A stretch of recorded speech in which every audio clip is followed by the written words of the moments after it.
Avec l'arrivée des Européens en vagues successives et régulières, dès le début du XVIe siècle, l'Afrique entra dans une phase la plus désastreuse de son histoire.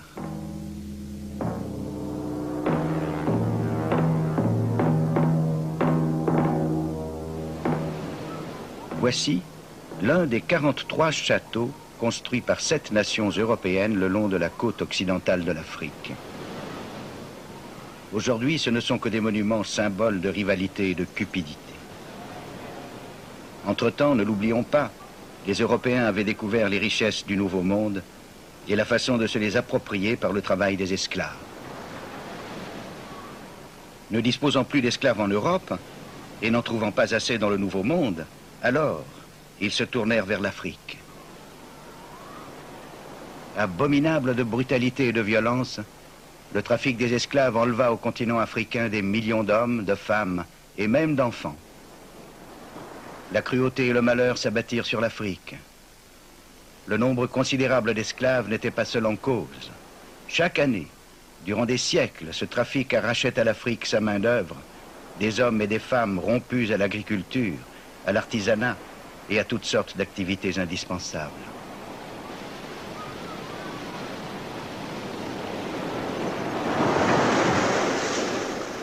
Aujourd'hui et depuis longtemps, les grands rouleaux de l'océan Atlantique ont cessé d'être une menace. Et les ancêtres de ces jeunes ont eu bien de la chance. Pour des millions d'Africains, 15 millions peut-être, ces vagues, c'était la dernière vision de leur patrie africaine. Les capitaines remplissaient plus ou moins les cales de leurs navires, leur but était identique, augmenter leurs bénéfices en débarquant le plus grand nombre possible d'esclaves vivant dans le Nouveau Monde.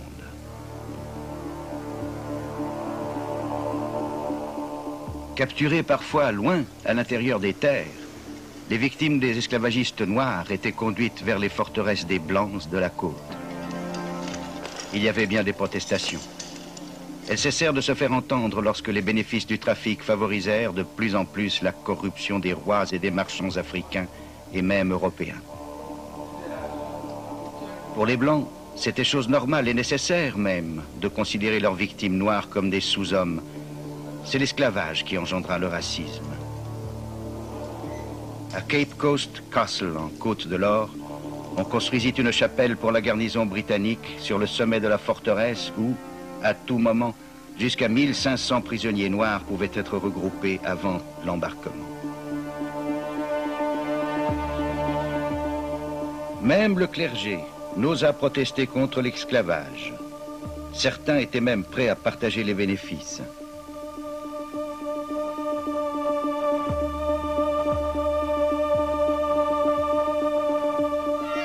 Alors qu'au début du XIXe siècle, le trafic des esclaves de la côte occidentale de l'Afrique était enfin sur le déclin, un autre trafic, non moins cruel, se développait rapidement sur la côte orientale.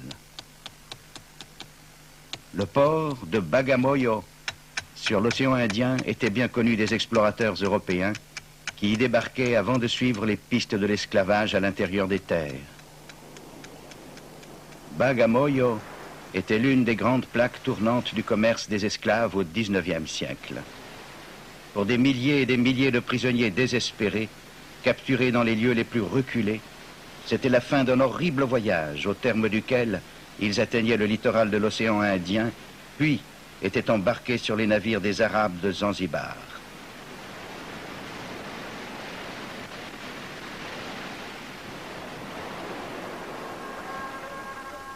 Pendant des siècles, lorsque l'Afrique occidentale fournissait suffisamment de main-d'œuvre aux planteurs du Nouveau Monde, le trafic des esclaves sur la côte est de l'Afrique était très réduit, voire inexistant. Le Moyen-Orient, l'Inde et la Chine recherchaient surtout des esclaves pour les besoins domestiques ou militaires. Sauf en Irak, pendant une brève période, il n'y avait pas de culture utilisant les esclaves en Orient. Les victimes n'en étaient pas moins des victimes, mais le trafic se pratiquait à une moindre échelle. Mais bientôt, à cause de Zanzibar, tout cela changea.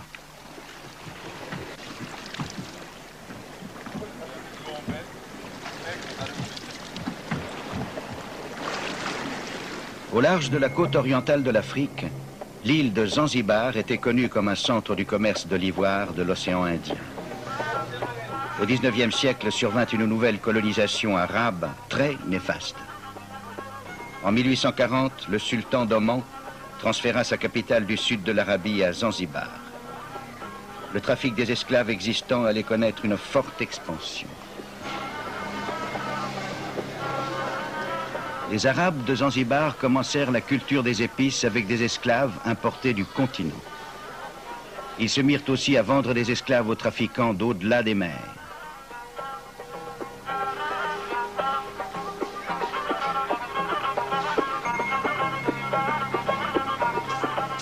De ce fait, cette véritable calamité qu'est l'esclavagisme gagna à l'intérieur du continent.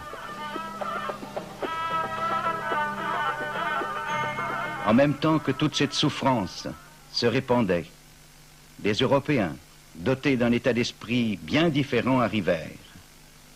Ils voulaient percer les mystères géographiques du continent. D'autres générations plus tard s'intéresseraient au pôle Nord, au pôle Sud ou de nos jours à la Lune. Mais pour Mungo Park, Livingstone, Burton et tant d'autres, les lacs et les rivières légendaires de l'Afrique lançaient un irrésistible appel. Ils n'avaient aucune intention belliqueuse. Leurs fusils, c'était pour chasser ou pour se défendre. Ces hommes n'étaient pas responsables du fait que les routes qu'ils ouvraient serviraient bientôt, bien trop tôt hélas, à d'autres hommes dont les intentions étaient bien différentes, et qu'elles conduiraient en l'espace d'une génération à une transformation totale du continent africain. Ce qui étonne chez ces hommes remarquables, c'est qu'à de rares exceptions, ils étaient beaucoup plus intéressés par l'or et l'ivoire, par les terres à conquérir, que par l'homme africain. David Livingstone fut la grande exception. Pour les habitants de l'Afrique centrale, il fut sûrement le plus aimé des Européens ayant foulé leur sol.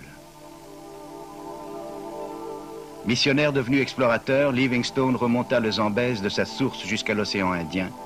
Il espérait que si le fleuve s'avérait navigable, c'est toute l'Afrique centrale qui pourrait alors s'ouvrir aux bienfaits de l'Évangile. En 1855, il est le premier homme blanc à contempler les chutes Victoria sur le Zambèze, très vite considérées comme l'une des merveilles naturelles du monde.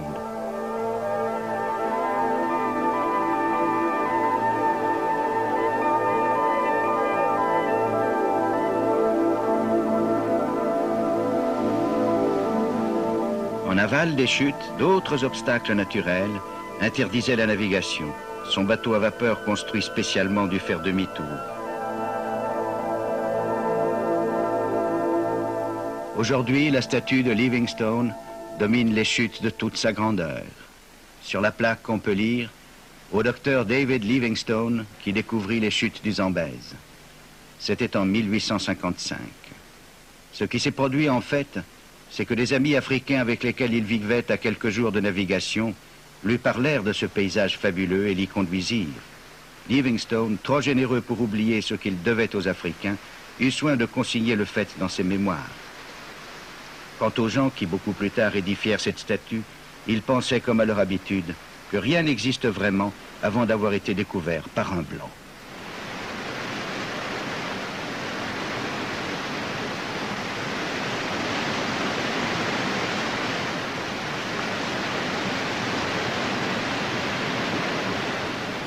À Londres, les missionnaires ne furent guère impressionnés par les descriptions de ces merveilles terrestres.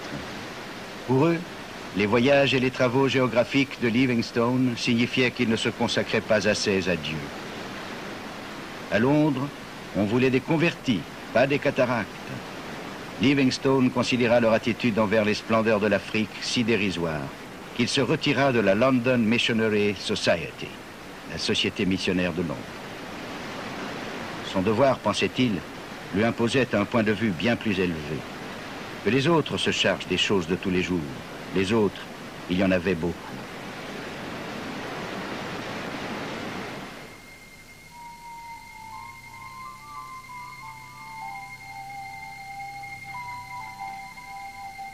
Une foule croissante d'hommes, de femmes, dévoués, arrivèrent de différents pays pour porter la bonne parole de Dieu dans ces terres païennes. La passe de Mangwe est un lieu historique sur l'itinéraire de l'homme blanc vers l'Afrique du Sud.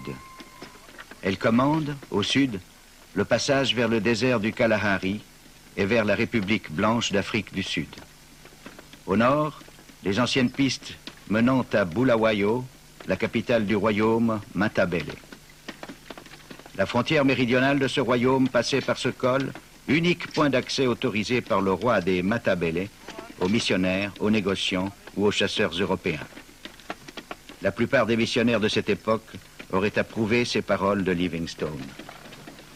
Nous sommes venus parmi eux en tant que membres d'une race supérieure, aux ordres d'un gouvernement désireux d'élever la branche la plus vile de l'humanité. Nous sommes animés d'une sainte foi, et nous pouvons, à force de patients efforts et d'actions avisées, devenir des messagers de paix pour une race jusqu'ici dénigrée et rabaissée.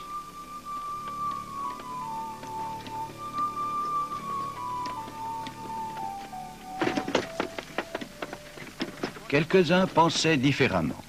Par exemple, l'évêque Tozer de l'University Mission. Lorsque nous disons que l'Angleterre ou la France sont des pays civilisés, et que la plus grande partie de l'Afrique n'est pas civilisée, qu'est-ce que cela signifie? Sans aucun doute, le fait d'avoir des chemins de fer et le télégraphe ne prouve pas nécessairement que ceux qui les possèdent soient au premier rang des nations civilisées. Rien n'est plus faux que d'affirmer que les seules apparences d'un peuple suffisent à indiquer son degré de barbarie ou de civilisation.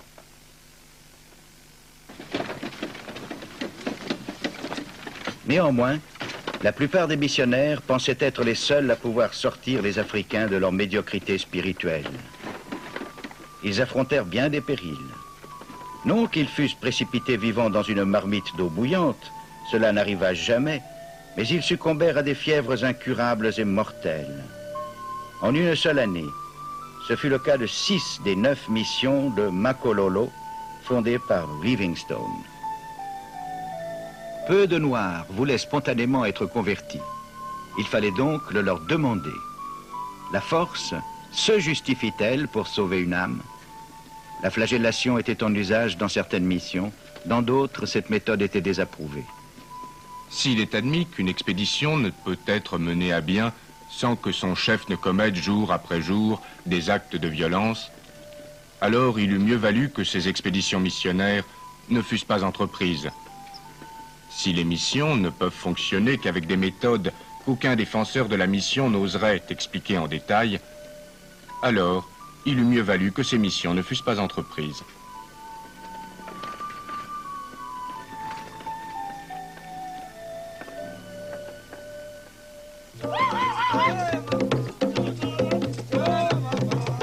Il y avait une autre exigence fondamentale pour les missions. Si le message de l'Évangile devait être accepté, il fallait que les croyances spirituelles qui sont le fondement de toute la vie de la communauté africaine soient vidées de leur pouvoir et par conséquent détruites. Ce que les missionnaires étaient venus faire, c'était convaincre les Africains qu'ils devaient renoncer à leurs croyances, oublier leurs ancêtres et rejeter les structures profondes de leur culture.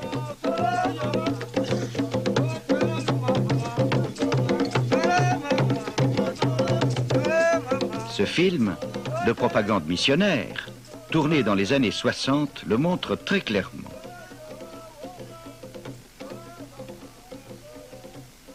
As these women, whose lives have been spent in the dark shadow of fear, listen to the radiant young girls, they wonder at their joy and confidence. En écoutant ces radieuses jeunes filles, ces femmes dont la vie s'est déroulée dans la peur s'étonnent de leur joie et de leur confiance. Elles se souviennent des offrandes si souvent faites aux fétiches qui n'ont servi à rien.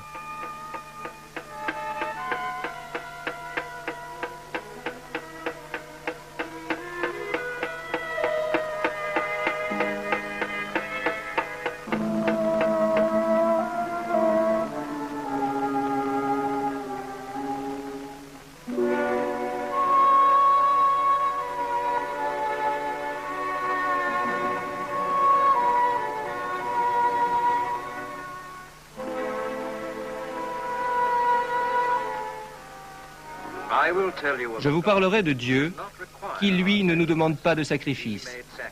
Il s'est sacrifié pour nous. Et elle montre à ces gens hantés par la peur le symbole de l'amour de Dieu. Sometimes the people seek out the missionary later. We have lost our faith in these jujus, they say. We want to destroy them and begin a new Parfois, life. les gens viennent trouver le missionnaire. Nous n'avons plus foi dans les fétiches, disent-ils. Nous voulons les détruire et commencer une vie nouvelle.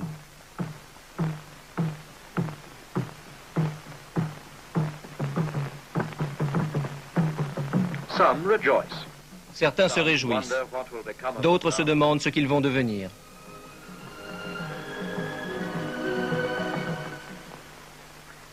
Finally comes the great day when they gather for the Le grand jour du baptême arrive. Students from the training Des étudiants des collèges, des jeunes filles de l'école primaire, des hommes et des femmes. One by one, they go down into the waters of Ils plongent l'un après l'autre dans les eaux du baptême.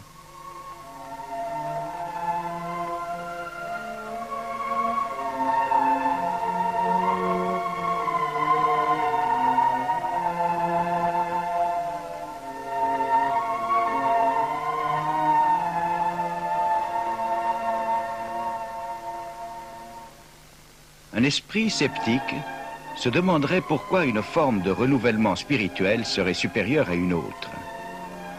Pour ces missionnaires, pas de doute, c'était le couronnement de leurs efforts.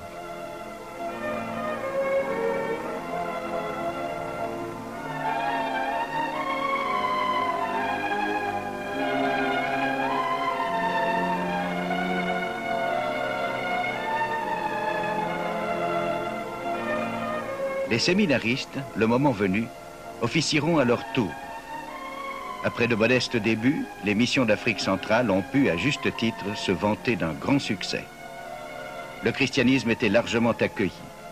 Les missions ont été considérées comme la porte ouverte sur un plus vaste monde, notamment par l'éducation qu'elles dispensaient.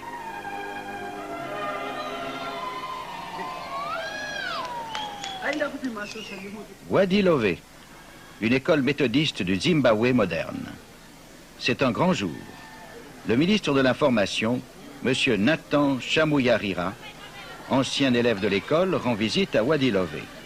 Cet événement met en évidence les fondements et les contradictions de l'histoire récente. M. Chamuyarira s'exprime au nom d'un gouvernement dont les idées radicales sont probablement en désaccord avec le conservatisme de l'Église. Cependant, c'est ici qu'il a été instruit et élevé dans la religion des colons blancs dont le mépris pour les Africains était plus fort que leur engagement chrétien de fraternité.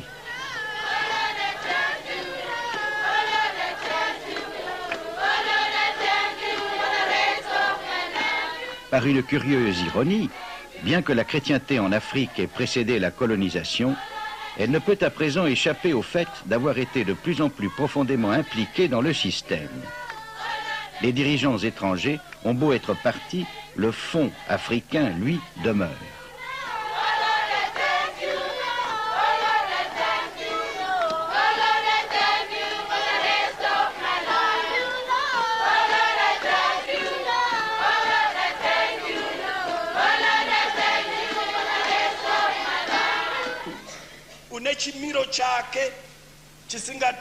Le sermon n'est plus en langue anglaise aujourd'hui. Le pasteur s'exprime en Shona, la langue de la majorité des enfants de Wadi Lové. De toute évidence, il n'éprouve pas le besoin de mettre aussi fortement l'accent sur le péché ou sur la faute.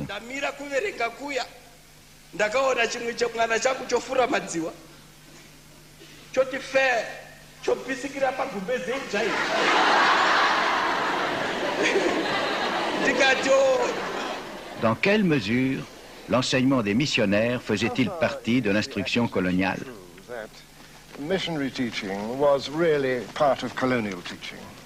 Well, the whole missionary enterprise here was part Eh bien, toute l'action des missionnaires ici faisait intégralement partie de la colonisation. came to this country with Les missionnaires arrivaient en même temps que les colons. and one particular missionary Ils venaient du sud de l'Afrique. L'un d'entre eux, le révérend Jackson, servit d'interprète au moment de l'accord trompeur passé avec le roi Lobengula à l'époque de la colonisation. Ces rapports entre l'Église et les administrateurs, les soldats et les mineurs, entre la Bible et les fusils, si l'on peut dire, se sont poursuivis pendant toute la période coloniale. Cependant, les missionnaires aggravèrent les contradictions à l'intérieur de la société coloniale. D'un côté, ils prêchaient l'égalité, alors qu'eux-mêmes pratiquaient la discrimination dans une société coloniale profondément raciste. Ils faisaient partie de l'avènement du racisme. Ils ont participé à l'avènement du racisme. Par ailleurs, ils dispensaient leur enseignement pour former des travailleurs alphabétisés pour les usines, pour les mines et les fermes des colons.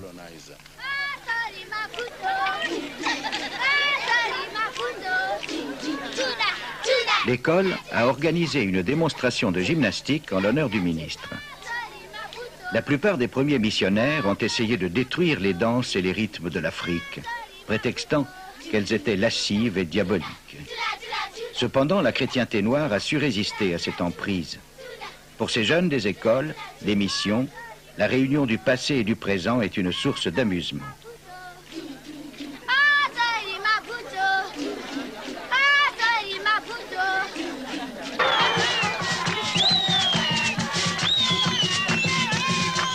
Dans un autre endroit de l'école, la vieille Afrique revit. Une élève entre en transe, ressuscitant l'esprit médium, en plein cœur d'une mission chrétienne.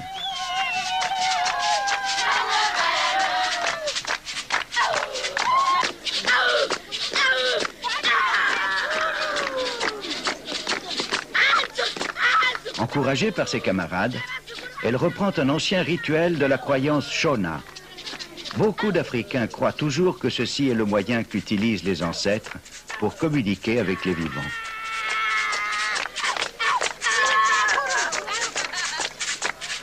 Ces jeunes filles interprètent une scène de leur propre histoire, une scène que nombre d'entre elles ont pu voir dans leur famille.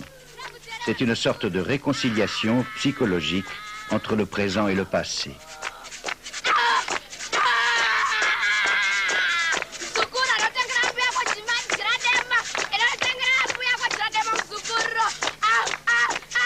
Comment mesurer les conséquences de l'action missionnaire du point de vue des Africains confrontés aux réalités de ce monde?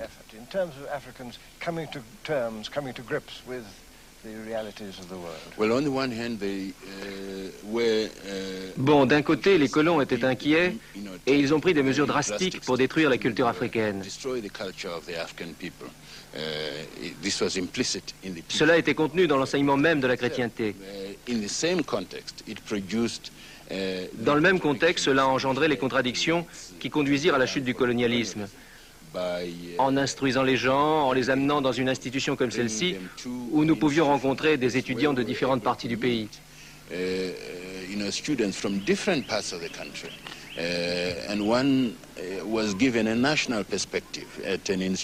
Dans une institution comme celle-ci, on vous donnait un avenir national. Et il était possible, en partant, d'organiser sa vie à un niveau national.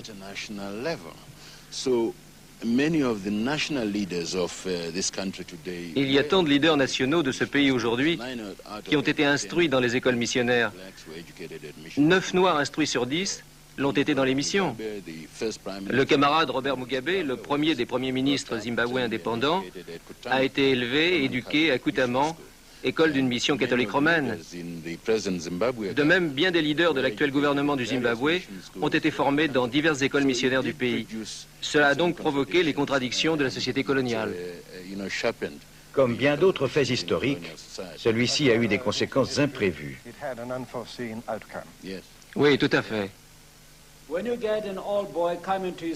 Lorsqu'un ancien élève vient dans votre école, sans aucun doute, certains d'entre vous devraient se sentir inspirés par sa forte contribution et par tout ce que Wadi Lové a produit en lui. Nous sommes donc très honorés de votre visite, Monsieur le ministre. C'est une visite historique et nous espérons vivement que lorsque vous en aurez le temps, vous pourrez revenir et voir davantage de choses à Wadi Lové. Oh!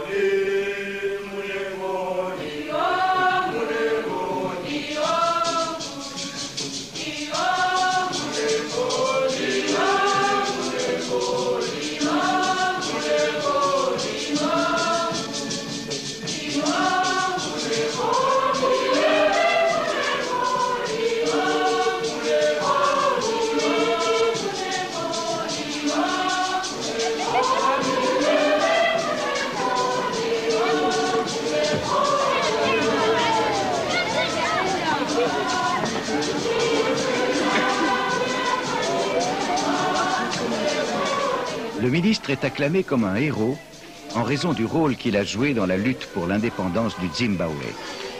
Et peut-être aussi parce que sa visite était l'occasion d'un jour de vacances supplémentaires.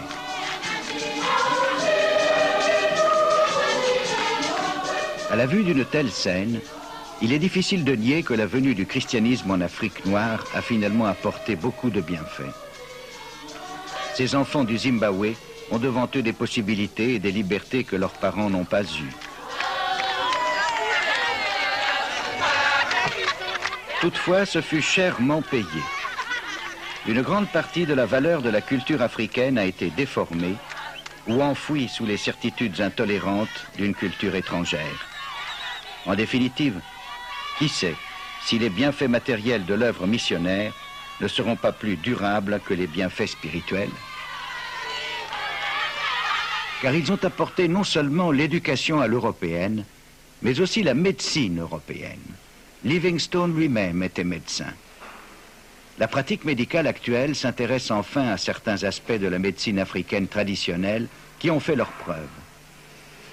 Mais il n'empêche que la nécessité d'une médecine scientifique en Afrique, particulièrement en matière d'hygiène et d'accouchement, était urgente et incontestable.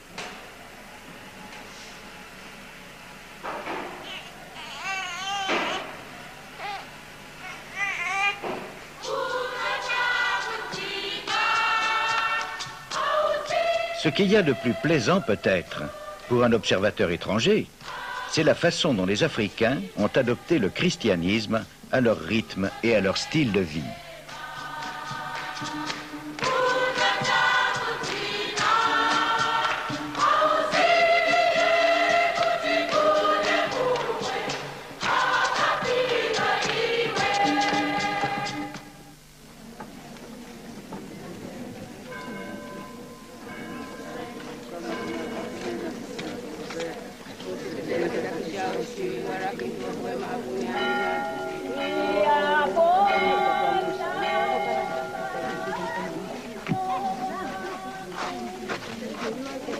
Bagamoyo était un point de départ pour les missionnaires et les explorateurs. Mais pour David Livingstone, Bagamoyo, ce fut la fin du voyage. C'est la première des missions catholiques en Afrique orientale. C'est ici que Susie et Chuma ont enterré leur ami David Livingstone, sa dernière demeure sur le continent africain. Pendant les derniers mois de sa vie, Livingstone a constamment été entouré par ses deux dévoués compagnons, Susie et Chuma.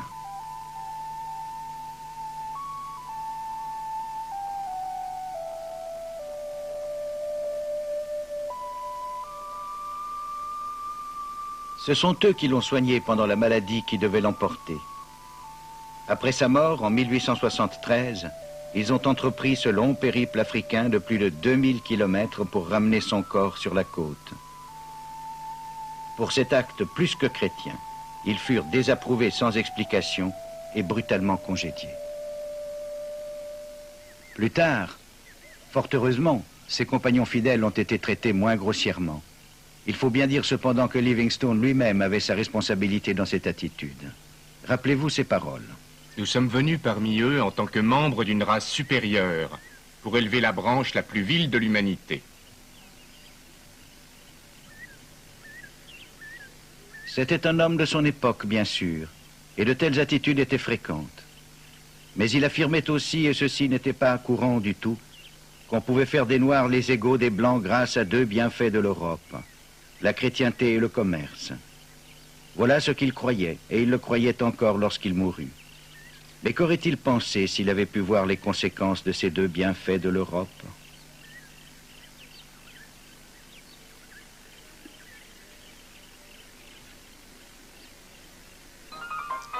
Pour la plus grande course à pied du monde, 27 000 candidats et des mines de diamants comme premier prix. Dans les années 1870, on découvrit près de la petite ville de Kimberley, aujourd'hui en République sud-africaine, les plus riches gisements de diamants du monde. Les Européens, à l'affût de profits rapidement et facilement réalisés, se ruèrent sur place. Cecil Rhodes, jeune Anglais arrivé en Afrique du Sud à l'âge de 17 ans, se trouvait parmi eux. Malgré son jeune âge, Rhodes comprit très vite que le chemin de la fortune passait par celui du pouvoir. C'est en contrôlant l'industrie du diamant qu'il y parvint. Sans la moindre pitié, par d'habiles manœuvres, il s'appropria les titres de concession d'autres mineurs lorsqu'ils étaient à court d'argent.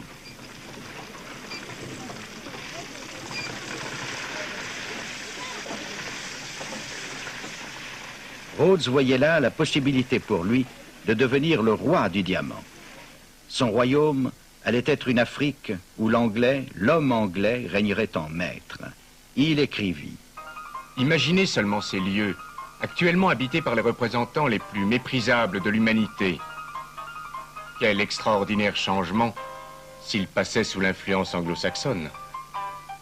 Cet ancien film, tourné à Kimberley, donne une idée de cette attitude arrogante.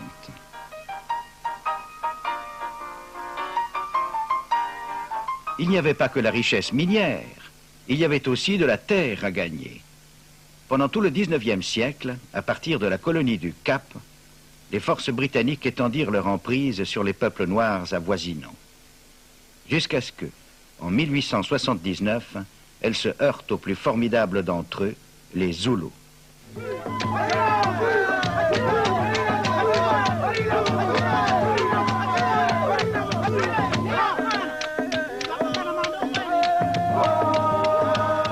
Jusqu'alors, cette conquête par les fusils s'était bien passée pour les Britanniques. Mais les Zoulous disposaient de 25 000 guerriers en armes. Leur souverain, Cetshwayo, voulait la paix. N'avait-il pas été couronné avec l'accord des Britanniques? Mais les Britanniques, eux, voulaient la guerre.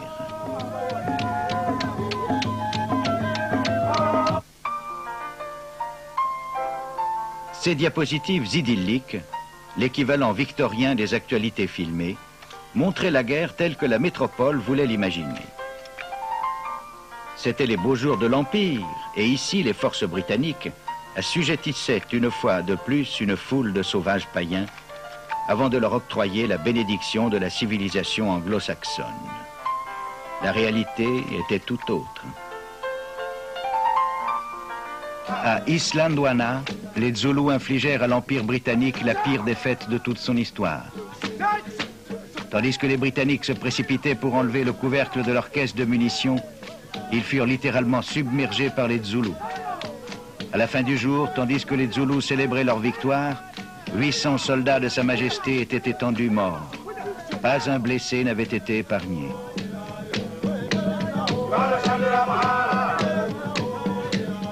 À quelques kilomètres de là, la garnison de Rorke's Drift résista courageusement aux assauts de 5000 Zoulous.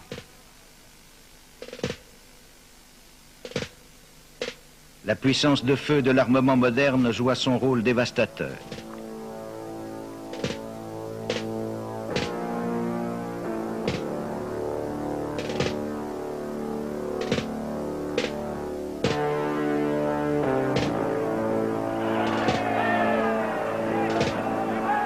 Résolu à briser le pouvoir zoulou une fois pour toutes, une autre force d'invasion britannique, équipée d'artillerie de campagne et de mitrailleuses Gatling à tir rapide, avança vers Ulundi, la capitale du roi. L'armée zoulou était sur place, et ce qui s'ensuivit fut plus un massacre qu'une bataille. Quelques 1500 Zoulous moururent au cours d'une charge stérile contre les armes à feu. On estima à 12 les pertes britanniques. C'en était fait de l'indépendance de la nation Zoulou.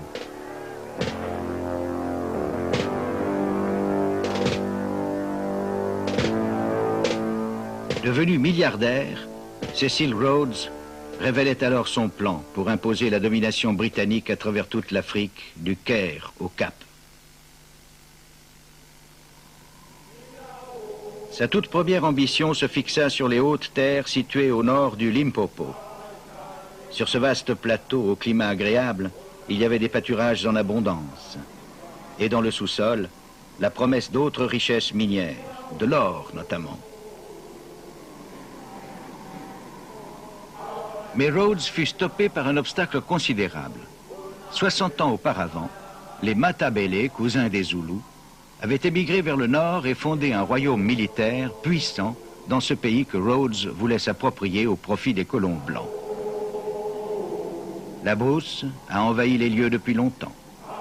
Mais il y a 100 ans, c'est ici, dans cet endroit désertique, que se trouvait le siège du gouvernement Matabele. Le roi Lobengula n'était que le second souverain Matabele. Il devait être le dernier. Fidèles à la tradition zoulou, ces hommes vivaient la lance à la main, rançonnant leurs voisins, les Shona, leur prenant femmes et bétail. Ils estimaient que cette terre leur appartenait de droit et en titre. À présent, par une suite de tromperies, Cecil Rhodes et ses compères arrivèrent à déposséder les Matabele de leurs terres, de leur bétail et de leur liberté. Un jour, le roi Lobengula raconta une histoire à un visiteur blanc. Il lui dit: « Avez-vous jamais observé un caméléon et une mouche? Le caméléon se place derrière la mouche, puis, doucement, il avance une patte, puis une autre, et lorsqu'il est suffisamment proche, il lance sa langue et la mouche disparaît. Je suis la mouche, dit Lobengula, et vous êtes le caméléon. » Lobengula avait autorisé quelques missionnaires blancs à s'installer aux abords de l'enceinte royale.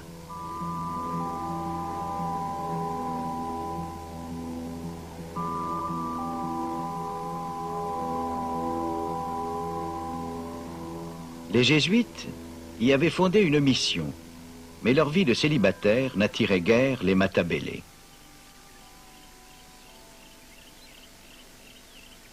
Mais d'autres missionnaires, des protestants de confessions diverses, qui apportaient avec eux les nombreux schismes de la foi chrétienne, commencèrent à avoir une certaine influence. Mais non sans malentendu, comme cet homme plus que centenaire se le rappelle. Le premier missionnaire qui arriva ici s'appelait Helm. Et lorsqu'il disait « prions », on nous disait de fermer les yeux. On se méfiait de ce qu'il pourrait nous faire, alors on regardait entre nos doigts pour voir ce qui se passait.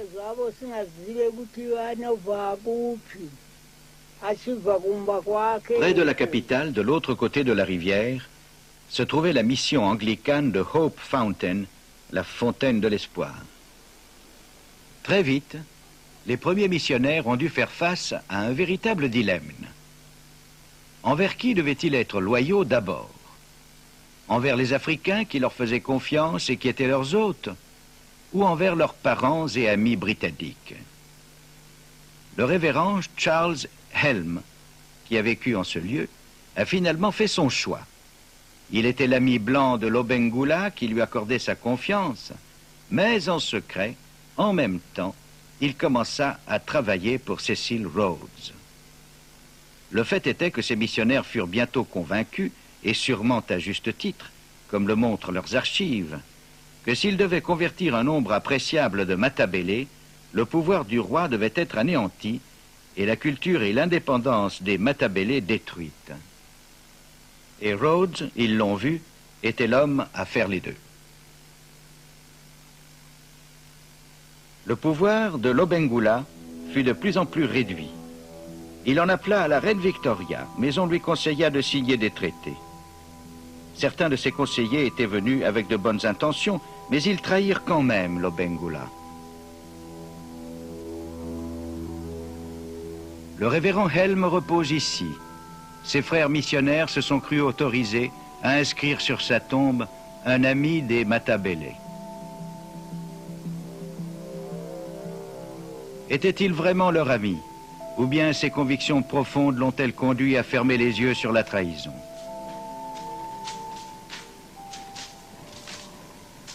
En 1890, Rhodes et ses hommes étaient prêts à marcher.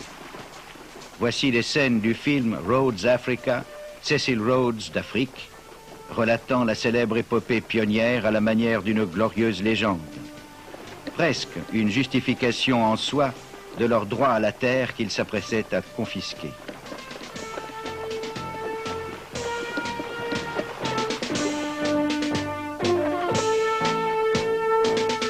« 16 000 guerriers de Lobengula était impatient de passer à l'attaque. Mais craignant une défaite, Lobengula s'employa à les contenir.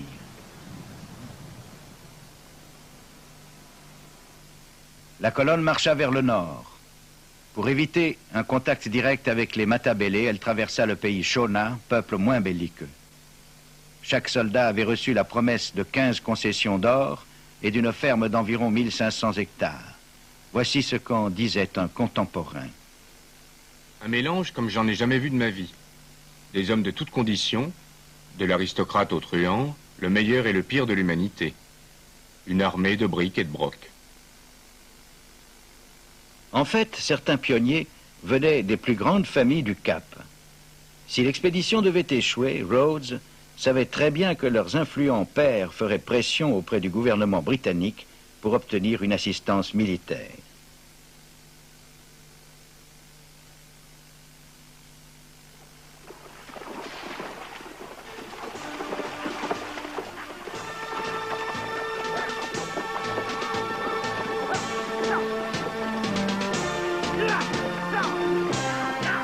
Photographié par un inconnu, le drapeau anglais Union Jack flotte pour la première fois sur Fort Salisbury. Ainsi s'accomplissait le rêve de Cecil Rhodes, cette terre sera anglaise. Cette scène allait devenir légendaire.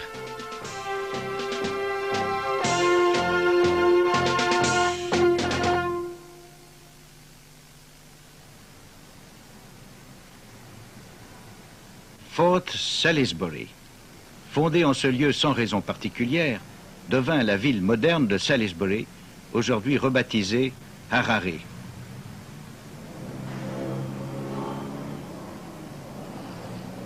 Ailleurs, sur le continent, bien des villes sont nettement africaines de par leur style de vie, leur atmosphère. Ce n'est certes pas le cas ici. En l'espace de 60 ans, ils en ont fait le type même d'une ville occidentale.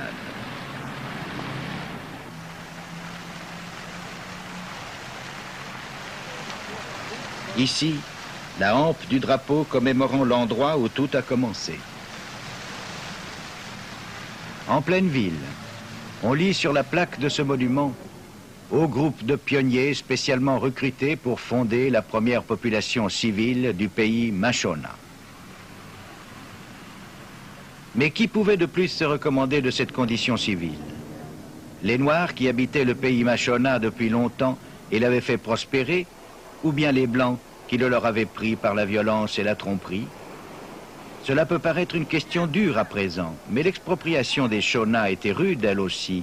Ils avaient colonisé la terre des siècles auparavant, ils l'avaient maîtrisée et domestiquée, et en plus maintenant, ils avaient perdu les droits attachés à leur origine.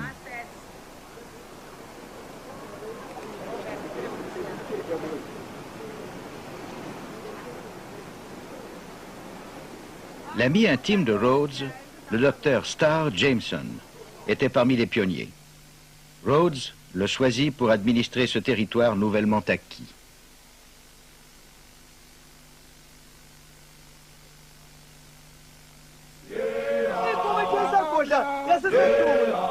Au sud-ouest, les Matabele invaincus étaient toujours là.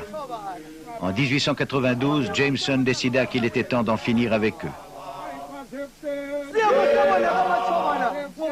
Il trouva facilement le prétexte. Bien qu'à présent les Shona soient censés être sous la protection des Blancs, ils étaient encore la cible des raids Matabele. Un conflit au sujet de bétail provoqua bientôt la guerre dont Jameson avait besoin.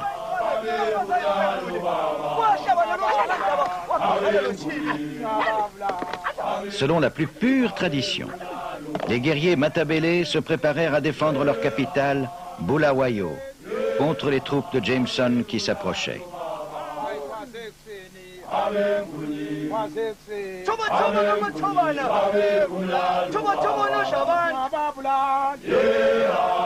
Mais qu'importe le courage des Matabele maintenant, car comme le chanta cyniquement un poète anglais, en cette heure périlleuse, advienne que pourra. Nous avons des mitrailleuses, les Matabele n'en ont pas.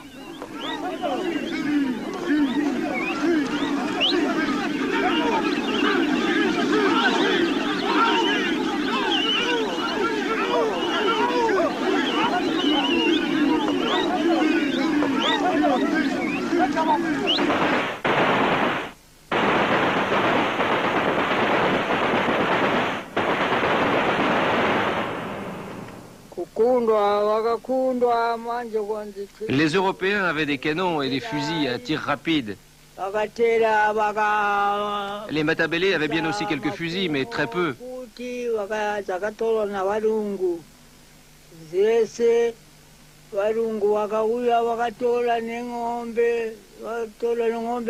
Ils virent les fusils des Européens.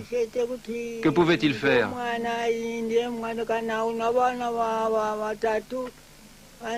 Ils n'avaient que leurs lances.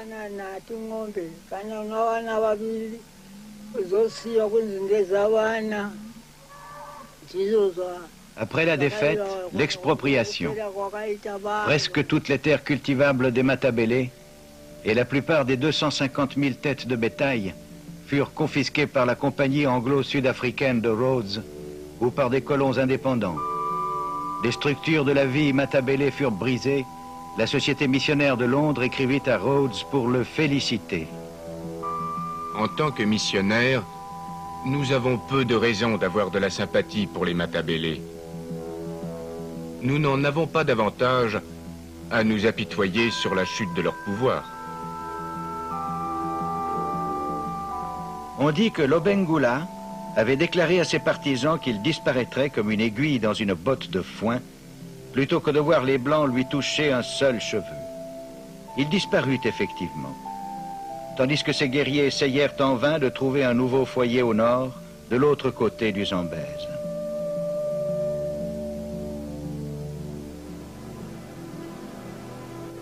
Good evening, ladies and gentlemen. Welcome on board our cruise. Bonsoir, bienvenue sur notre croisière Ama Tongayo, ce qui signifie l'eau qui nous met à l'épreuve. Mon nom est Bibi et le commandant Sanversa est aux commandes ce soir.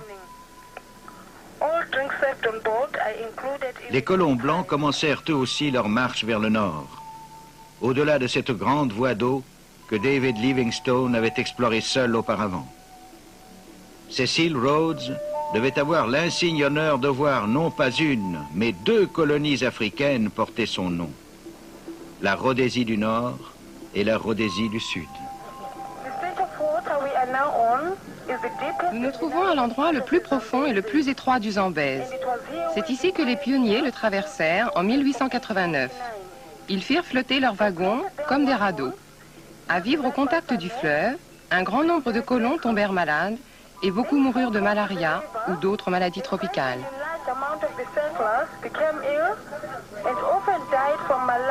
Livingstone était mort exactement 20 ans plus tôt.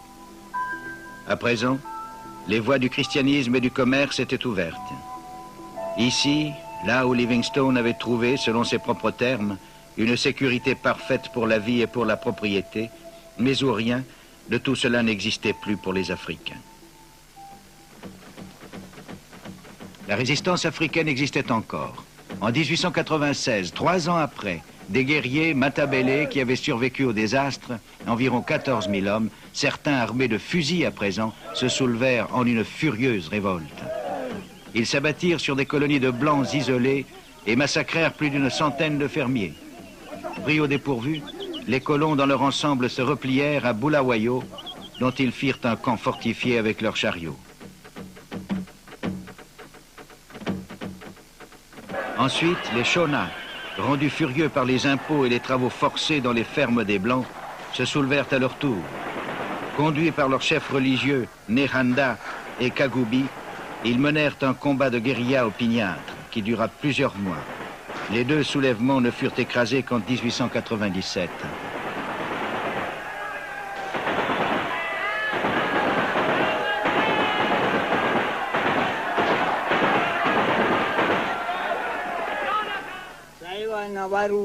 Les Européens arrivèrent et nous prirent tout, même le bétail. On nous disait, maintenant vous vous êtes rendus, vous devez payer des impôts. Si vous aviez un enfant, vous pouviez conserver une tête de bétail. Un animal par enfant, c'était comme ça.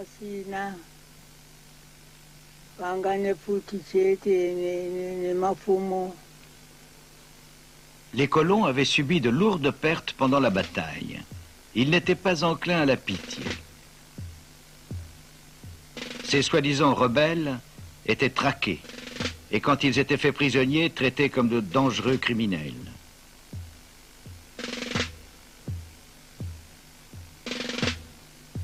Enchaînés les uns aux autres, ils étaient traduits devant des tribunaux expéditifs et souvent pendus au premier arbre venu.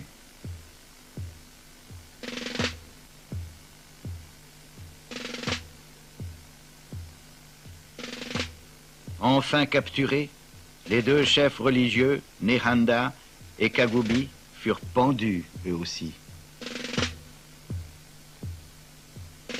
Voilà sur quelle fondation Cecil Rhodes édifia son empire. Après avoir écarté tous ceux qui lui barraient la route, Rhodes passa peu de temps dans le pays qu'il avait bâti. Après sa mort au Cap en 1902, son corps fut transporté à Bulawayo et porté en procession à travers la ville. Dans les monts Matopo, au sud de la ville, Rhodes avait une résidence d'été. Le soir, il aimait regarder le soleil se coucher sur cette vieille Afrique, dans l'histoire de laquelle il avait fait une entrée fracassante. Le cercueil fut déposé ici pendant la nuit, avant d'être transporté dans les collines pour y être enterré. Des milliers d'Européens s'étaient rassemblés au lieu dit « la vue du monde ». Rhodes y était venu et avait choisi ce lieu comme dernière demeure.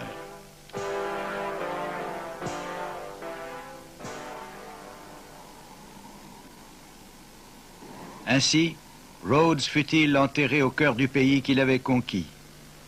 Mais faut-il considérer ce monument comme l'acte final de prise de possession ou comme une dernière insulte au peuple qu'il avait dépossédé?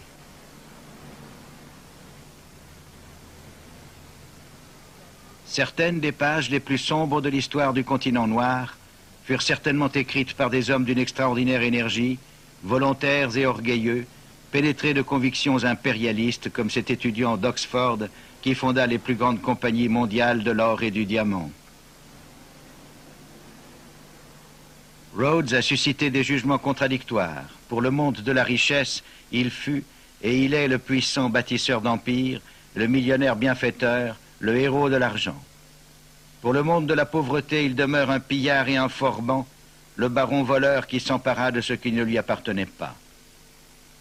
Rhodes et ses hommes ont apporté le progrès matériel, et l'Afrique, c'est certain, en avait besoin. Mais ils le firent de telle sorte que les Africains ne pouvaient en avoir leur part.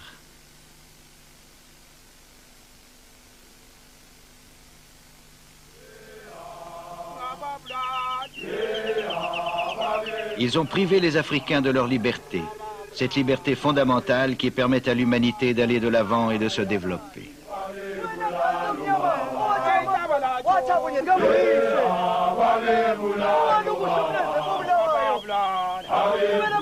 Après avoir conduit l'Afrique vers d'autres servitudes, le grand épisode de la Bible et les fusils se terminait par une complète contradiction de ses auteurs.